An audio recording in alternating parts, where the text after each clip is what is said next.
Welcome, everyone, to the Arms Room. This is the Arms Room 15 podcast. See what we did there? Yeah. Arms Room 15. We're dorks. Dorks for guns. Dorks for guns. I mean, we're dorks, but we're normal. Like, that's the whole point of this podcast, is to just, like, normalize gun life. Like, because, you know, what am I thinking? Like, early 80s, 90s, you know, maybe even the 70s, having a gun was normal. Right. So it wasn't a big thing. Yeah. It's like one of those things where normalizing anything, really, is becoming a trend almost. To the point of some things that were normal at one point have become abnormal. Abnormal. Completely abnormal. And guns have become that thing where now if someone knows you have a gun, now you're labeled weird. Oh my gosh, you're a psycho. You have a gun. You own a gun. Oh my gosh. Right. So not that there's not one in this room right now. Or several. It's like, you didn't hear any of that ATF. Nope, there's none here. Don't pay attention to the men behind the curtain. So yeah, but you're right. Trying to normalize something like this it's a challenge. For sure. Just because, like we were talking about now, part of that is media. 100%. I agree 100%. And I don't just mean like the news. I'd also mean like Hollywood. Yeah. They always seem to have. Like, have you seen the meme where it's like the Homer Simpson hand, or like it's on The Simpsons because the guy has yellow skin. That's the only cartoon I know where they have yellow skin. But it's a revolver and he's trying to load a magazine into it. And I'm like, that's Hollywood media for you right there. Well, not only that, there was a show. I never watched the whole thing. I only watched a few episodes of it. It was called Borderlands or something like that. It was something strange. It was a sci-fi channel show. I've heard of it. Yeah, it used to come on right after Walking Dead. Okay, yep. I think it's bled over. Yeah. You know, there's been times where I've been watching and all of a sudden I look up and I'm like, what happened to Walking Dead? Right. I guess I don't know what I was doing. Maybe I dozed off. Yeah, but one of the things that got me to stop watching it, well, it didn't take much. The first couple episodes, somehow, some way in this dystopia, no one was allowed to have firearms. So, and I understand the reason, because they wanted the plot to be based on like sword fighting and stuff. Mm-hmm. So they had to have a reason to. Let's bring that back. I challenge you to a duel. But the way they went about it it would never have worked. No. And especially because it was supposed to be, I think, in the United States. I could be wrong on that, but I'm pretty sure the setting was still in the United States. Mm-hmm. And suddenly just nobody has guns, and the only people who have guns are the bad guys. Oh, that's how it would be anyways. Let me rephrase. One bad guy had a gun, and he was, quote unquote, the leader of the bad guys. But it was like, I'm just sitting there thinking, there is no way that all these guys in the South, a minimum of the South in the United States, would have ever let that happen. No. that warlord or whatever he was, he would have been dead long before anything was like going like that. So perfect example. Look at what's going on. All right, I have to ask permission. Can I get political just for a smidge? Fine. All right. I hate politics. I don't want to discuss them either, so it is what it is. But regardless of what side you land on, that's the exact same thing. Like what's happening to Putin right now in Russia. Like, he's got his own people that are like, look, we're sick of this bullcrap. We're tired of not eating. Can we just get done with this? So they're trying to kill him. Like, okay, look, Americans, we killed him. We're good now. Turn the sanctions off. Yeah, well, but slap him another. Scene. What? What did you just say? That was awesome. I don't know if y'all caught that, but that was awesome. So, but anyway. He's red. I'm red, probably too. So great. I can't see the camera. What got you into guns? So what got me into guns? Perfect segue to that topic. So I got introduced to guns at a very young age. I can remember distinctly I was around 7 years old, and my family and I, we went up to the woods out in the country, out in St. Louis, Missouri, and we were visiting some friends and family, and all the guys wanted to go out like shooting and everything, and I was 7. My mom didn't want me to go, but of course I threw a tantrum, and you ain't gonna stop a 7-year-old when he's throwing a all right, fine, just you watch him, don't let him out of your sight. Oh, they watched me all right. Hey, they brought out an AK-47. Hey, you want to shoot this? Uh-huh. Sure do.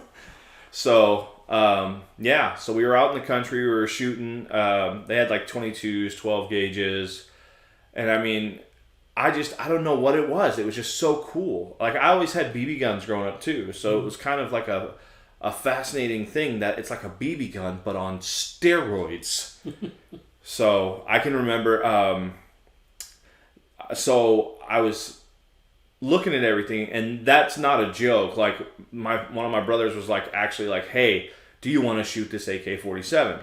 Yeah. What 7-year-old doesn't see a beautiful AK like that and go, "No, I don't want to shoot an AK-47. Who wants to?"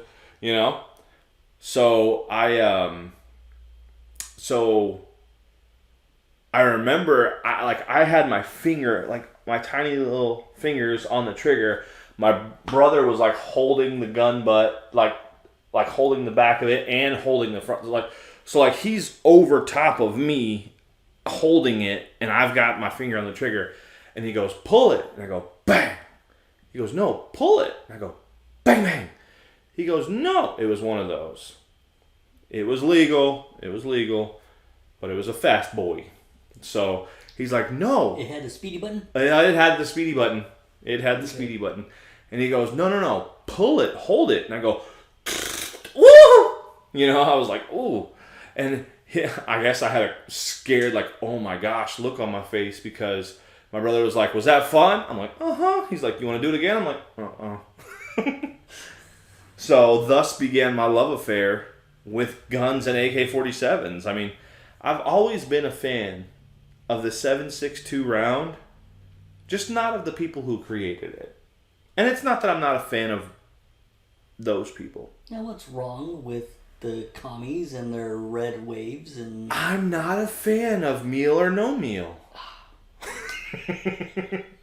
I mean, I like food. So same here. I mean, there's a reason why. I mean, no, all seriousness though, I don't know. I've never been one. I guess call me crazy. I grew up in America, freedom's fun. Freedom's awesome. I love it. Yeah. So that one moment in my life is kind of what set me on the path, and now I'm actually going to school for firearms technology, and hopefully I'll find a job. I don't know what kind of jobs there are in that, but hey. Yeah, well, we'll see, right? Yeah. You still got a bit, though. Yeah, so I just finished my 3rd class. I did 2 classes simultaneously. I just finished my 3rd class, and I'm actually on a week break right now, which is much needed. So like a spring break or something? No, it's after 16 weeks of nothing but jamming knowledge into your brain, they're like, "Okay, you can have a week off." Oh. Which I'm grateful for. That's nice of them. Yeah.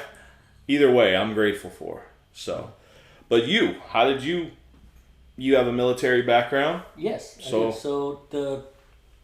I'm kind of like you, where I started pretty young. However, it wasn't my family that actually started getting me into it. Okay. I actually went to a summer camp, like a 1-week summer camp. Oh, okay, cool. And there was a day that I didn't even know they were going to do. It was just like a recreation day where you just go out and you go to these separate, I don't know. Activities? Yeah. Just the different activities. And one happened to be 22 rifles. And I'd never shot a gun before. Now My dad liked guns. I mean, he owned a shotgun and everything, but I had never shot one yet. Okay. I was only around, at that time, I think I was only like a couple years older than you, like 9. Okay, 8 or 9, cool. something like that. But I had never shot one. The closest thing to guns that I knew of was, at that time, Hollywood. But I love the military. Like, I love getting books and reading stuff about the military, so I kind of knew how to hold it. I kind of knew what to do, right? Yeah, I knew nothing when I was a kid. So it was just knowledge that I had already, and this was before video games, so it was like I didn't learn anything from video games. It was all TV and books, right? Mm-hmm. Well, they were like, all right, this is a target. Here's your gun. So okay, well, I did it, and at the time I didn't even know how to aim, so I was just like winging it, right? I literally on the spot. Everybody duck! Shots winging everywhere. No, it was all at the target. No, but I literally on the spot taught myself how to aim a firearm and actually get pretty good at it. Within just 10 minutes. I was trying to soak in all this information because no one is telling me how to do it. Right. They all assumed that I knew how to shoot. So that's when you fake it till you make. Oh yeah, I know how to do that. Put that gun in my hand. I can hold this thing. Right. Eventually, maybe fast forward a couple of years. A couple of years later, I ended up finally shooting my dad's shotgun. Mm-hmm. I love that. But I didn't really. Outside of that, the only thing I did was BB guns and paintball. Oh, I love it. I used to play paintball all the time. Yeah, I got into paintball really good. I was playing it as much as I could. But then a small little event happened called 9/11. And I had already been deciding wanting to join the military, and that kind of just solidified it. Yeah. And so now I was still in high school at the time, so I had to wait to get out of high school. And as soon as I got out of high school, went to the recruiter, went in, learned all the military way of shooting and all that, and then throughout my career I ended up becoming an armorer for a little bit. Now it's a secondary job. My primary job, of course, was artillery, multiple launch rocket systems, and then but on the secondary was armor. Yeah. So I learned a lot, and that's actually when I bought my first firearm, was during that time. Okay. Did you do that while you were in the military? I did. My very first firearm I ever bought for myself was in the military. Nice. Funny enough, it was a What firearm. was it? It was a 1911. A 1911. It was 1911. 2 world wars. It was a 1911, but it was a confiscated 1911. So a buddy of mine. A battleground pickup? No. Oh, I was about to say. No. We can't say things like that on the podcast. No, a guy had it. So a guy in my unit ended up having to be forced to go to AA. Ooh. And he lived in the barracks. Okay. And firearms are not allowed in the barracks. So when they went through his room to check for any kind of contraband and remove all alcohol, they found a shotgun and a 1911. So they had to, and me as an armorer, they had to take it down to me. I had to actually sign paperwork. Yeah. And basically, I become not really an evidence room, but a contraband room. Sure. Right? So all the contraband they found in his barracks ended up in a cage in my arms room. One of which being the 1911. Fast forward a few months later, he got out of AA, completed all his stuff. He was allowed to have his firearms back. He still had to stay in my arms room, but he could start using them again. But he didn't want the 1911, so he sold it to me. Nice. So I got it about it. I didn't really like it. You've seen it. It's the black one with the recover grips on it. Did I shoot that one? I don't think we've shot it because it's broken right now. It's a little. Oh, okay. I gotta fix it. I know a guy. Yeah, and maybe I'll bring it. I know a guy. So, I'm just saying. I'm trying to get my business. But then, after I got out of the military, I ended up becoming a firearms instructor for a couple of years. That's interesting. Yeah, and that was in Las Vegas. I met a lot of crazy people there. Ooh. Marcus Luttrell. Sin City. You know Marcus Luttrell? Yeah. I met him. Really? Yeah. So he came to the gun range with his own, or what? No, it was during a SHOT Show. Oh, SHOT Show? Yeah, I've been to SHOT Show, so it's like... One thing that I've always wanted to go is SHOT Show. Yeah. If I had not been an instructor in Las Vegas, I probably would have never been. Yeah. No, I didn't go to range day. Okay. The only thing we were allowed to do, I only was able to go one day for like a few hours during work. So they sent me over. Hey, you want to go to SHOT Show? Yeah. Okay. Here's the badge. Go for a couple hours. Come back at X time. So let me ask you this, because trying to normalize, to a society, and I guess I should say re-normalize to a society. Right. There's a lot of other countries that do not have a Second Amendment. They don't So did you have foreign people? Oh yeah. Come into your range? And this is a two-part question. Okay. And did they scare the crap out of you? Don't do that. Yes to both. Yes to both. All right. Also no to second. Okay. It really depended on which country they came from. Most people. Gotta be politically correct. Well, no. It's not. It has nothing to do with that. Most people from other countries see our Second Amendment mentality as almost novelty. Really? Right. Because it's not something they are used to over in their countries. Very few other countries actually are into guns. Right. So they think it's a gimmick. Almost, yeah. Oh wow. But then you get those. So it's always funny.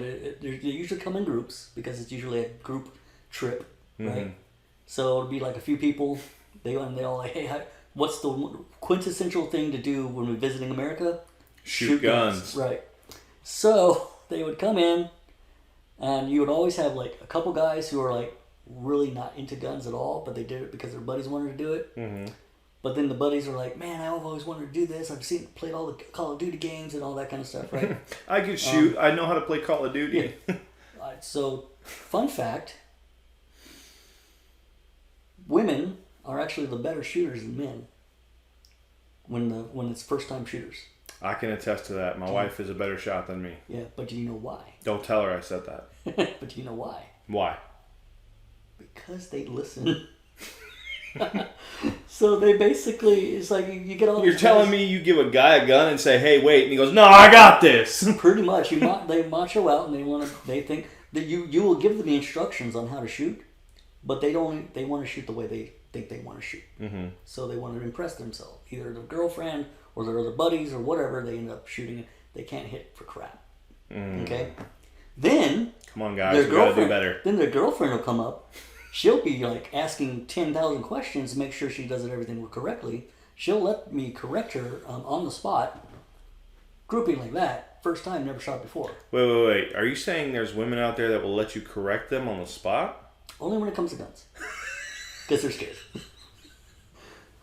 was going to say, that needs to be written down in a book somewhere. This happened. And the guy is standing over there with his mouth open going, what? So, it helps when you're the guy who has the uniform and the firearm on the hip. Sidearm, right. Yes. You had a sidearm on you while you were at the range, right? Oh, yeah. Most range safety officers do have a sidearm. Mm-hmm. Now, here's the real question. Was it the 1911? No. Okay. Because typically... There was a time when I did have the 19, but I was trying to work, because I didn't have another firearm at the time. Yeah. So I was working on getting another firearm, so temporarily the 1911 was on my hip. Mm-hmm. But not for very long. It was just temporary. I'm not going to be... I love the 1911. 2 world wars. But I don't love it enough, and I don't trust it enough to use it in a serious situation in the modern era. If that makes sense. So you're telling me... It's good enough for combat because combat is different than personal self-defense. Okay. Combat works differently.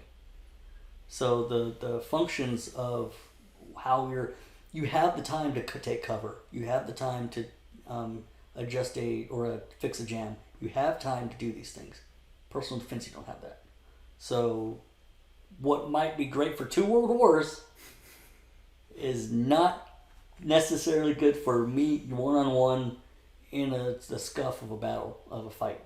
So unpack that for a second, because I'm trying to think about the reason why you said that it's good for a combat situation, but not in a self-defense. So in every firearm in the military, okay, they have tolerances that they have to accept and it does have a percentage allowed for jamming and things like that, right? Okay.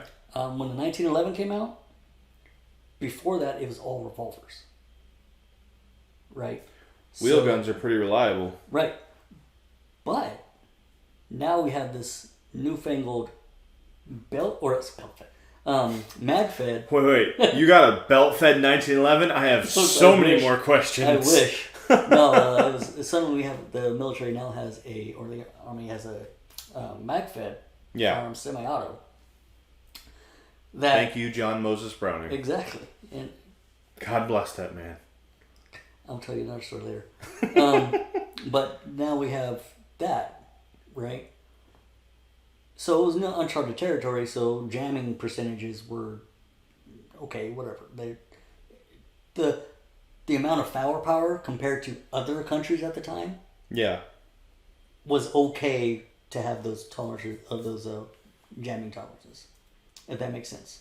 Yeah, because most other countries were using the 7.62 by. Well, they were still using revolvers. Most of them were still using revolvers. Like French were using. So revolvers. They were limited to 5 to 6 shots, maybe. And they had to reload either one at right, one time or moon have clips or something. So they're slower. So we already had we had 8 rounds, all right, semi-auto. So you already are up. Even if they had a 6-shot revolver, you're already up by 2 shots. By 2. It's quicker to reload a mag than to reload a cylinder. Mm-hmm. The only other country that really had that kind of concept, a mag fed, not really a mag. Well, it is a mag fed, but it was still utilized clips to load it into the magazine because the magazine was built in. Yeah, but stripper clips, right? And that was the Germans, I believe. Yeah. So they had that. But still, even theirs was, since it's using stripper clips, reload time was still longer, right? So it was just, technology-wise, the 1911 was ahead of its time. Sure. And it became the standard for all modern firearms. However, it is now that what was the standard has now been improved on, and what was good back then is not as good now. That's a fair assessment. So what you're saying is that like the advancements in handgun, specifically pistol, semi-auto technology, has come night and day different. So let me ask you this. Would you take a 2011? And for those who don't know, a 2011 is a 1911. It's just newer. It has a double stack magazine instead of a single stack magazine. So instead of 8 rounds, you could hold 16. Or I think I've even seen some... I think I saw one that said 18. I could be wrong. I could be wrong. I think the only one I've ever shot was a 15 rounder. 15? Yeah. So would you take a modern day 2011? For a personal defense? Maybe not, because they're steel frame. They're still heavy. They're heavy. And if you double the capacity, it's going to be that much more heavy. Yeah, that ends up becoming weight. So it's like a high point. You did get done shooting, just throw it at them. Yeah, but... Well, I wouldn't throw a 1911. Those things are expensive. I'll put it right back in my pocket and run. It's not like what was it, Saving Private Ryan, where every time they empty a thing, they just throw it at the enemy. It's like, why are you giving them ammo, or why are they giving them their firearm? Right. I would have to agree though on everything that you just said. Like I agree. Like the modern technology now. I mean, even with. When Glock came out, everybody was like, I'm not touching a plastic pistol, it's going to blow up in your hand, But it's kind of like, we're going to name drop some firearm, companies. We are not sponsored by any of them, but if they want to, let us know. But no, as far as that goes, like the Canik that is out now from Turkey. I like any weapon that comes out of Turkey. Whoever is making their weapons over there is good. Okay, I've owned several Turkish firearms and I've never had any issues with any of them. They are very, very good, and the companies that make them normally stand behind them. So if you have an issue, it's like, oh, send it right to us. We'll get it fixed and send it back. Yeah. So that's kind of how Canic is now. Canic is kind of up and coming. It's people are like, oh, those are weird looking, but I've seen a lot of people with them. Think about it. When the AR-15 first came out, Mm-hmm. the military didn't want it. Eugene Stoner. Yeah, the military didn't want it because they called it the Mattel gun because there's so much plastic on it. The Mattel gun? Because it was like a plastic... Really? Plastic, really light. They didn't... Before that, it was the M14, it was the M1 Garand, it was all these things, right? Right, the Woodstock. Heavy, powerful, big... 18-pound rifle you got to run around with. It was like before 308, which was the M14, they had 30-06, so it was all just... Which was bigger. Just they wanted... Carnage. They wanted to kill the enemy. Yeah. Look at how far we've come. But, well... topic for another time. Yeah, topic for another time. But with the M16, so when they saw them, they saw this little round, and then they saw this very light and plasticky firearm. They're like, oh, it's like it's basically a toy. Right. I mean, it's a 22 size diameter. Yeah. So they're thinking, you're going from hard, like just outright hardcore firearms to old age, iron seemingly was this downgrade. Well, now fast forward, however many years, 60 years now. So give or take, yeah, I think so. Yeah, about 60 years. It's the standard. Everyone wants an AR, but now it's being considered the weapon of war and all. Oh, now stuff. they're black rifles. Oh, I'm sorry. Why are you hating on it because it's black? It's not. I'm just saying that's the term they use in the media. It's a black rifle. Why are they being racist? Huh? Why are they being racist? Ask the media. Man.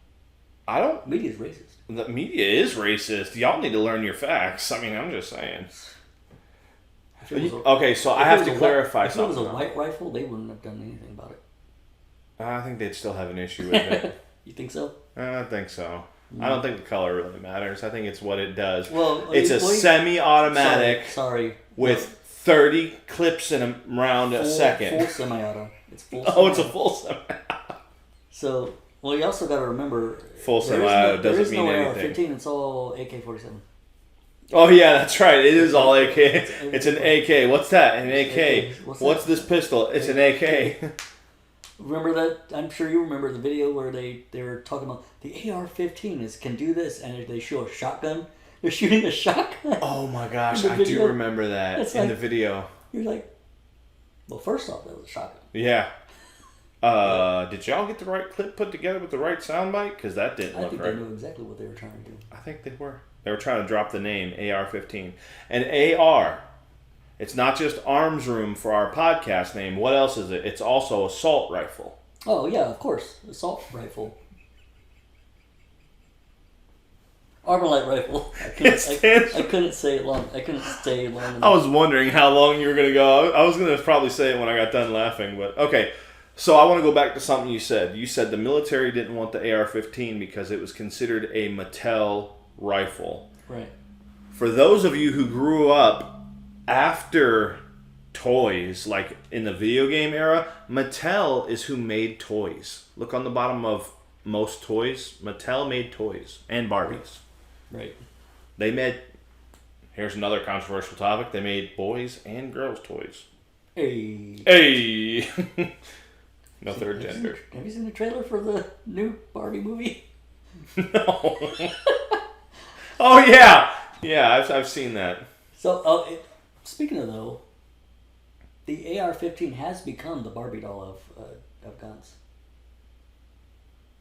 Okay, now I'm offended. Where's my card? I need. Doesn't the military give you cards now? I need a card. I have never seen that in real life. What?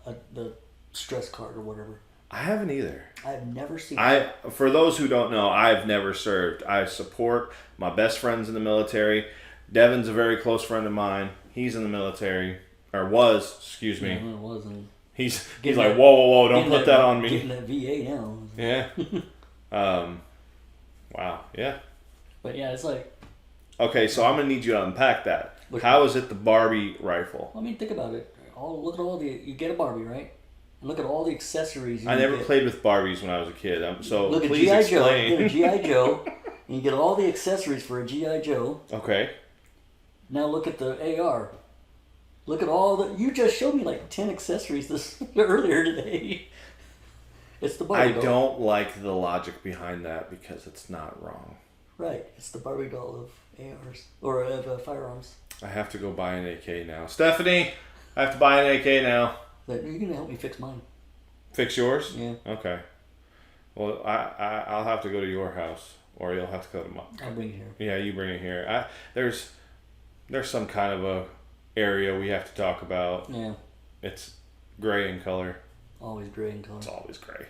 So, that's another thing. The people have so many different color rifles now. Why are they still saying? Well, I guess they switched. They did switch from the black rifle. Now it's like the assault rifle. Yeah, they just. And everything's an assault rifle now. How everything was an AK back in the day. It's like, that's an assault rifle. I can grab a hammer, and it's an assault hammer if I hit somebody with it. Well, there has only ever been one firearm that was given the title assault rifle. Let's hear it. It's the Sturmgewehr. The Sturmgewehr. Which literally means, or translates to... The STG-44. Right, which translates essentially to assault rifle.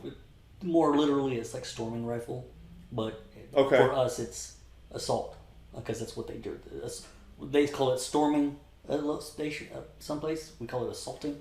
Mm-hmm. So it translates for us assault rifle. So Sturmgewehr. You ever notice that German language is almost English? Just sorry, that was not politically correct. Sorry. No, it's our language, but angrier.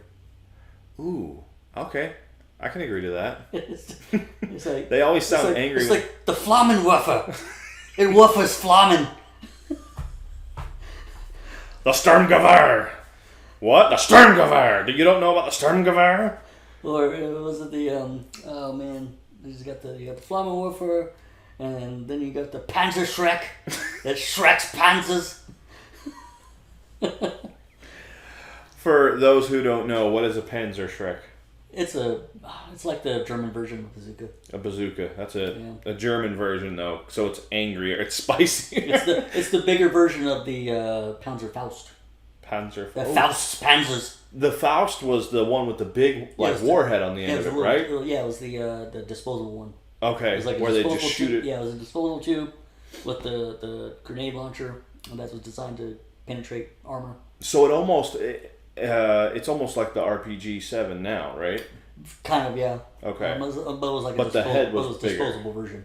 Okay. Yeah, so it was like literally just a tube, and with a lever on the top, and you shoot it, it hits. And you just discard the tube. You don't need it. The Panzerschreck was more powerful,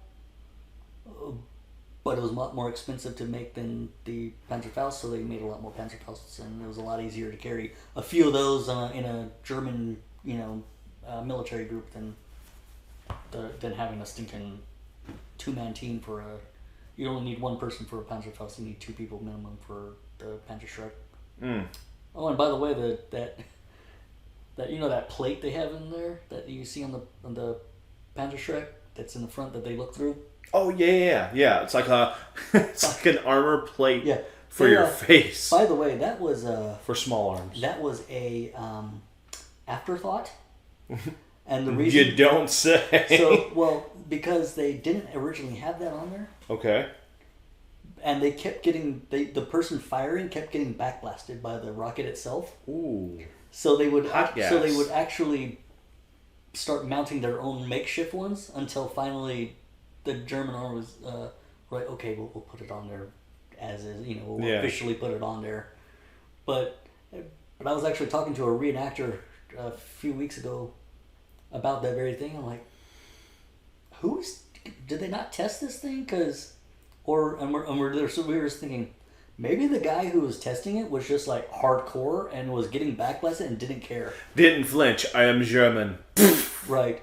My face is on fire. It's like, I have no more face. Why do we sound Russian? I don't know. Our German is horrible. I hate. Well, I can't do a Russian or a German accent. Ja, heard. Don't do that. I don't even know what that is. I've seen it in cartoons. Yeah, don't do that either. Don't copy the cartoon. Don't. But yeah, so yeah. Moving on. We can edit that. No, we can't. We're not editing anything? We're not editing nothing. We are just straight live. That's it. We, unlike the media, you go, get everything. I was going to say, unlike the media, we go unchecked, but then I thought about it and I was like, nope, they go unchecked.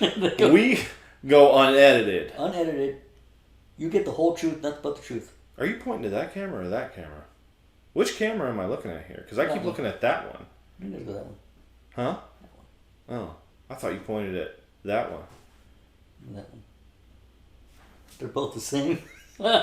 So, kind of a little off topic. We were talking about how we got into guns, but let's kind of finish it off with, I kind of gave a little bit of what I'm doing now. So what are you doing now in the firearms world or industry, or are you just I'm actually collecting at this point? Honestly, I haven't really, other than just typical recreational stuff nowadays, I've kind of moved away from, I've slowly progressed away from firearms, or the industry itself anyway. Not firearms, but the industry. Yeah. So, went out of the military, no longer doing instructing, that kind of stuff. Okay. And I'm by profession, I'm an artist. So I'm a 3D artist. So I've worked. He's the brains behind all that operation right there. Yeah,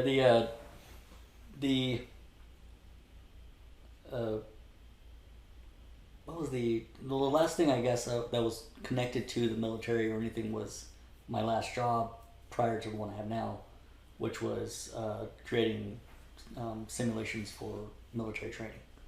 Okay. So I was a graphics artist developing things for like the Navy and Marines and things like that. That's awesome. And now that I've moved on there and now I'm teaching. Teaching? Yeah, I'm teaching. It's weird. Well, I've taught before. Are you teaching angrily? Like an angry, going back to the German thing, are you teaching angrily? I'm not allowed to, no. Oh.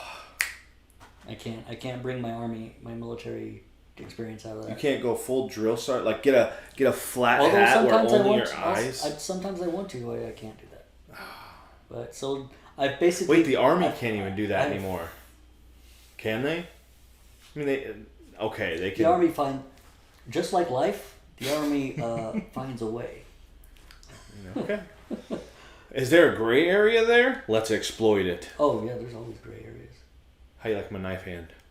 It's not good enough. Needs work. Well, one, you don't do that. You do this.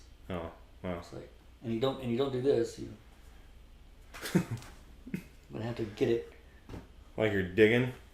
Pretty much right into their soul. Excavating their soul. Pretty much.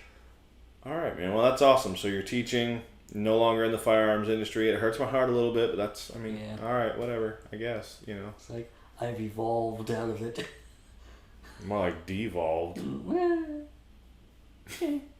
Maybe.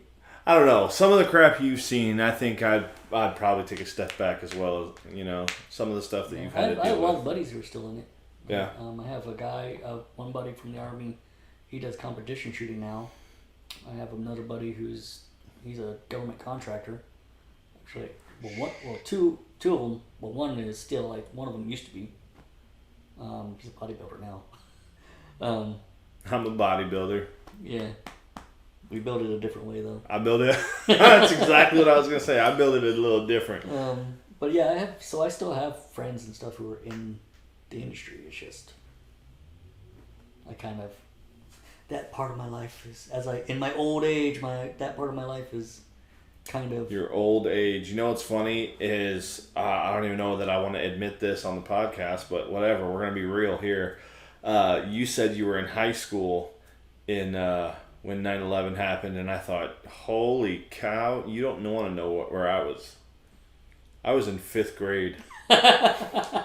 Shows you the age gap, the little bit of difference there. And I promise you, I'm of age. I definitely look it. Yeah, it's we both got the little bit of stress though. Yeah. Oh, for sure. No, I can remember. So it's kind of weird for those who. I was thinking about this the other day. No joke. There are kids that were born in 2020 who, or I'm sorry, not 2020. There was kids who were born in like 2000s era, like 2001, 2002, 2003 even, who are 20 years old. Right. You know, and have no idea, like except for what they've heard. The day I felt the oldest was when we were talking about 9/11. Mm-hmm. I was in the Army. Okay. We were talking about 9/11. Oh no. And one of the privates was like, "Yeah, I remember hearing about that in history class." And I just was like, "Oh, that's rough." I aged about 500 years that day. I was just like, just started shriveling up. Let me get my walker. No, it's crazy because I like I was saying, if you were alive when that happened, you know exactly where you were. You know exactly what you were doing. Like I was sitting in class in 5th grade, and I remember I don't remember what the teacher was teaching, which probably I'm trying to think of the word. Anyways, moving on. It's like kind of how my whole school career went. That's why right now I'm having so much heart. Who needs school? It's all brainwashing. That's a topic for another time too. No, so I don't remember what the teacher was doing, but I remember distinctly the principal burst in the door like something was going on, and she literally walked in and was like, "Everybody stop what you're doing." She walked over to the corner of the room and turned the TV on. And that was when they had those TVs hanging up in the corner. Mm-hmm. The ones that were like this big. Like the size of a microwave nowadays. Right. Like kids nowadays don't know. TVs used to be massive. And how they got it stuck up there, I don't want to know. Well, the mounting systems were massive. That's true. So she comes walking in. She goes, "Everybody stop what you're doing." And she turns the TV on. And then she turns around and walks out. And we're all like, what's going on? And I remember we're watching the news and it said this was before the second one hit. Mm-hmm. So it was like what did it say? Plane crash lands into building or something like that. Yeah.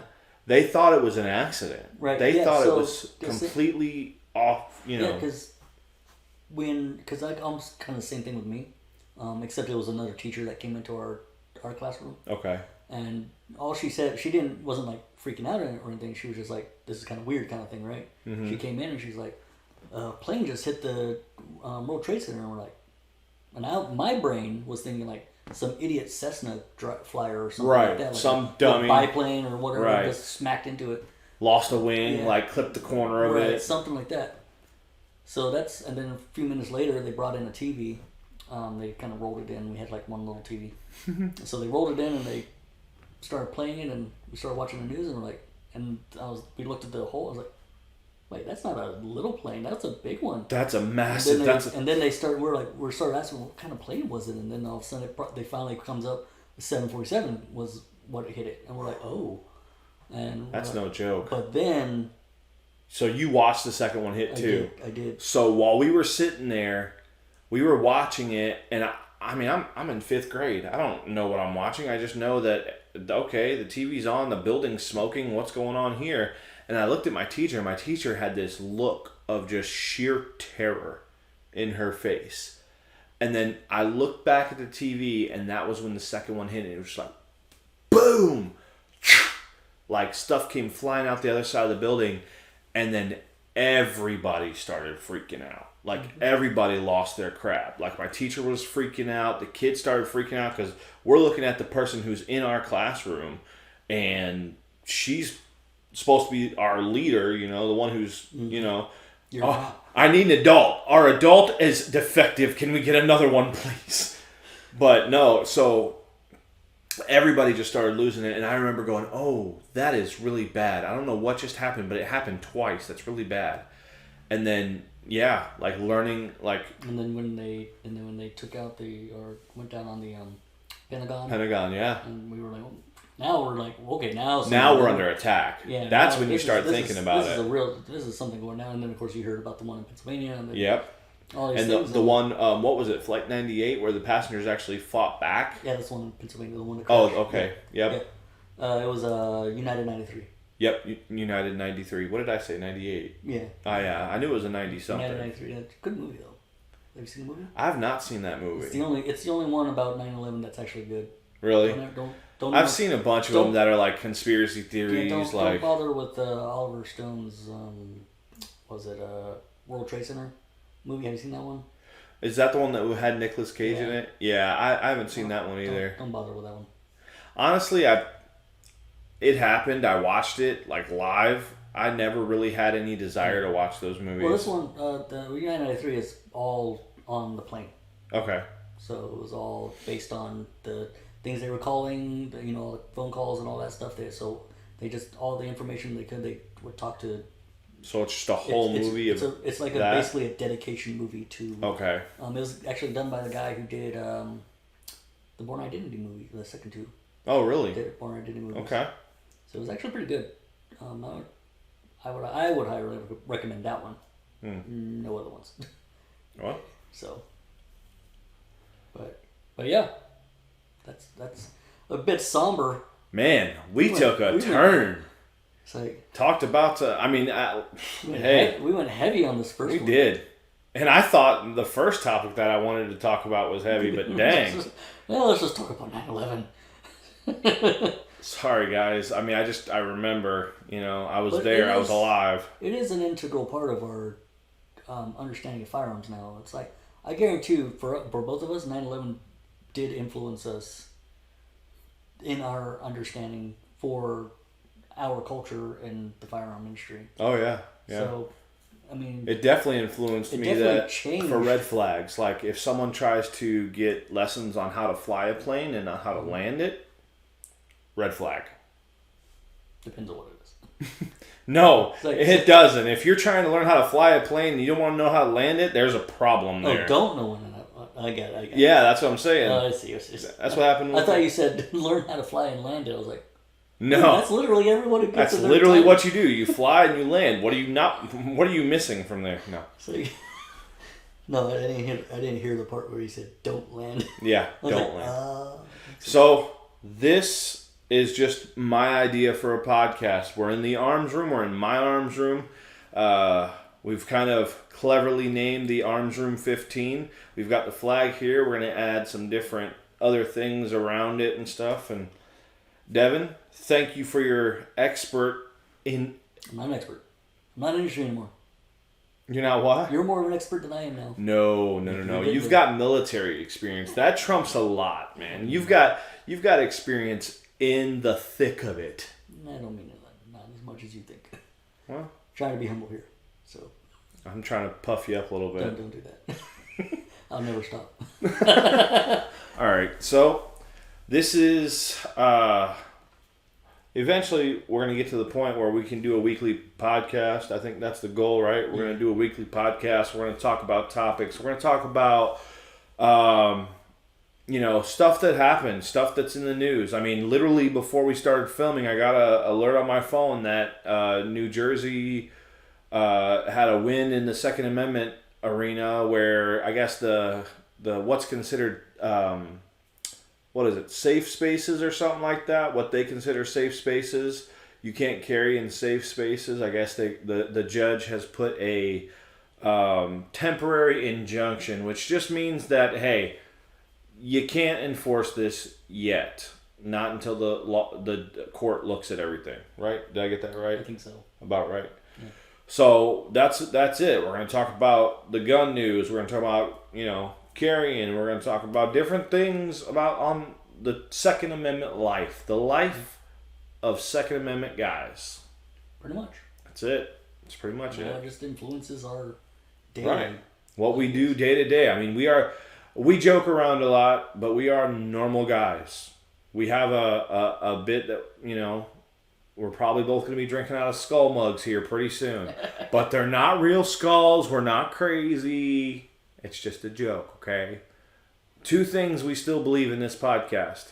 The First Amendment and definitely the Second Amendment. We believe you have the right to say what you want, and you have the right to protect yourself. Yep. So, any final words of wisdom? Stay strapped or get clapped. Oh, I love it. Stay strapped or get clapped, G. So, laters.